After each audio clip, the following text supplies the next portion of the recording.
Tana Mongeau just broke her silence after Catherine McBroom called her out by name in front of millions on Call Her Daddy. The drama, a viral lipstick, cheating allegations, a fake nanny company, and years of unresolved tension that are suddenly back in the spotlight. But here's the twist. This isn't just about one TikTok. It's about who knew what, when they knew it, and why Tana claims she never told Catherine the truth to her face. And if you love these deep dives into influencer chaos, make sure to hit that subscribe button so you don't miss what we're breaking down next. Let's get into it. To understand why this is blowing up again, we have to rewind to 2021. Right before the infamous YouTubers versus TikTokers boxing match, Tana Mongeau, fully writing for Bryce Hall at the time, decided to expose Austin McBroom just hours before the big event. Her tweet? Iconic. One time Austin McBroom was cheating on Catherine with a random girl, and she left a lipstick in his car. Austin says it's mine. It wasn't. But I lied for the sake of the children. The internet went wild. And Austin? He fired back immediately, calling her the biggest clout chaser of them all. He claimed it wasn't Tana's lipstick. It was Erica Costell's.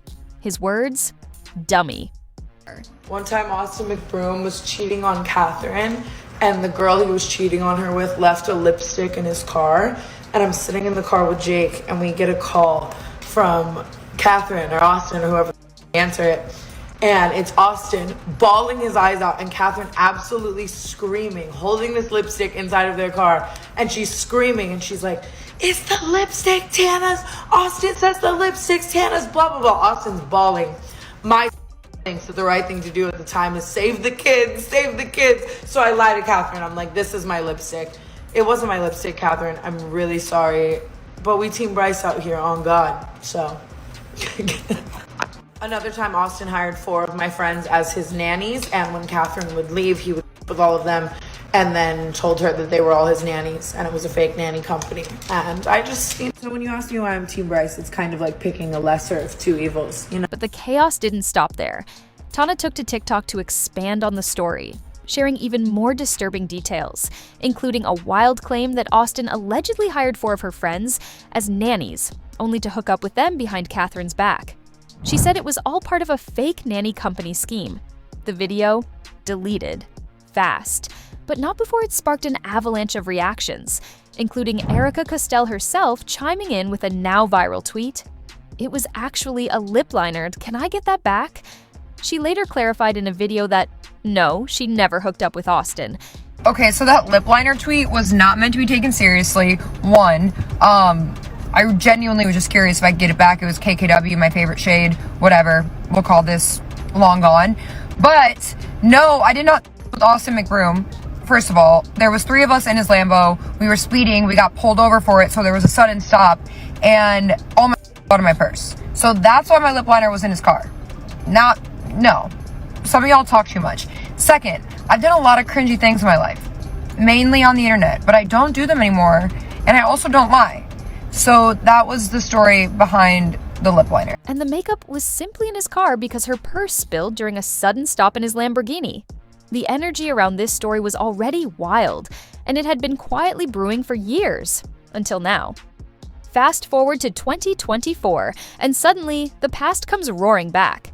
Catherine McBroom appeared on Call Her Daddy with Alex Cooper, and out of nowhere, the infamous lipstick story resurfaced. Alex brought it up.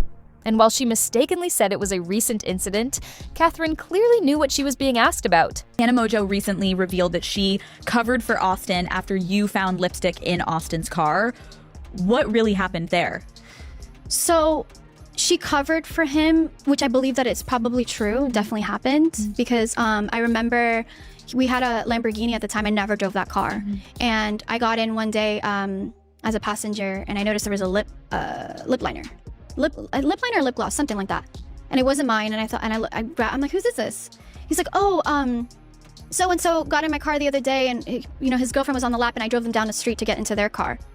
And I just said, "I'm like, I don't believe you. Like, at this point now, I don't believe you." Right. He's like, "I'm gonna call him right now." And so I guess she was there. And her reaction? She didn't deny it. In fact, she said she remembered finding the makeup, being confused, and confronting Austin on the spot. She says she called him while in the car and was instantly suspicious of his explanation. And then came the subtle jab. She acknowledged that Tana may have covered for Austin, but seemed to criticize her for not coming to her directly. And that's when Tana snapped back. On a recent episode of the canceled podcast, Tana finally responded, and her first move was to call Jake Paul to jog her memory. Iconic. She reminded everyone that she was never close with the McBrooms. She only knew them through Jake, but she also made it clear that back then, everyone in LA was talking about Austin's behavior. Her exact words, "Even at that time, I was under the 100% impression that she already knew. It was just one of those everyone knows things."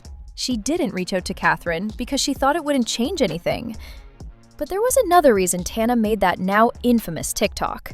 According to her, Austin had been trash-talking her, poking the bear during the lead-up to the boxing match. And Tana, in full Team Bryce mode, decided to strike back. This wasn't just an exposé. This was retaliation. Of course, once Catherine mentioned Tana's name on Call Her Daddy, the internet started calling Tana out for not being a girl's girl. Tana wasn't having it. She defended herself fiercely, saying she's always rooted for Catherine, always thought she deserved better, and never once had any intention of protecting Austin. Where the F do I get off protecting Austin McBroom? I would rather die. She said she believed Catherine already knew, and that telling her would have changed nothing. Tana claimed she wasn't the only one who had stories, and that multiple people had already tried to tell Catherine the truth. But Catherine stayed. Tana says that's not something to judge, just something that made her feel like it wasn't her place to intervene. That's such a hard, layered situation. Devising an exit plan with money and the Ace family? I can't even imagine how hard that was. She doubled down on the fact that her TikTok wasn't meant to hurt Catherine. It was meant to expose Austin. Now, while all this drama was unfolding, Tana dropped another bomb. She and Brooke teased that the canceled podcast was coming to an end. Fans freaked out. But Tana later clarified, they still have episodes left in their contract, and they're not done just yet. She admitted she clickbaited the title, because she didn't want to clickbait the Catherine story, which honestly is kinda wild when you think about it. I'm talking about how much I love Catherine. I'm not going to make that the title, so I went with the podcast ending thing instead. She admitted it may have backfired, but hey, that's Tana. So here we are, nearly 3 years after the lipstick drama first exploded, and the story still isn't over. Catherine may have left Austin, but the internet hasn't left the chaos. Was Tana in the wrong for not telling her directly? Or was she right to assume Catherine already knew? Let us know what you think in the comments. And if you love the messy, chaotic, real side of celebrity YouTube drama, don't forget to like, comment, and subscribe, because there's more where this came from. Thanks for watching!